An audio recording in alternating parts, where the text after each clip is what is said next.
Hello guys, today I'm going to tell you about that how to buy and sell Tensor token. Firstly, you have to open this token on CoinMarketCap and click on market section.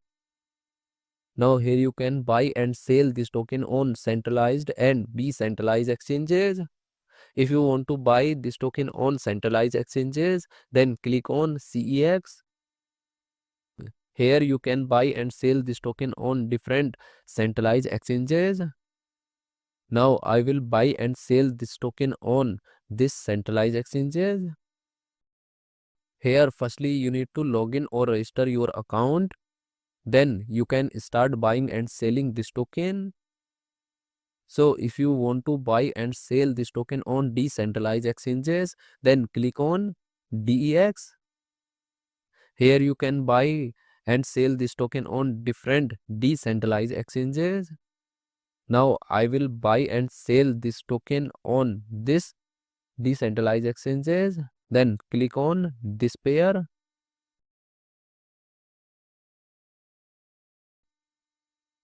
Now here firstly you need to connect your wallet from this exchange.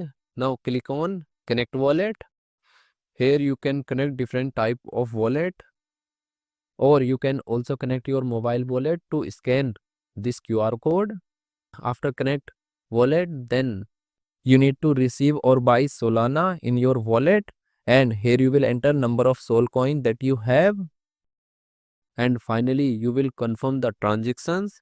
Then you will receive this token in your wallet. And if you want to sell this token on this decentralized exchanges, then click on this arrow, and again you need to connect your wallet or mobile wallet from this exchange, and here you will enter number of tokens that you have, and finally you will confirm the transaction. Then you will receive Solana in exchange of this token in your wallet. So in this way you can buy and sell this token on centralized and decentralized exchanges. So guys, in this video I have only shared technical process about buying, not financial advice. Thanks for watching.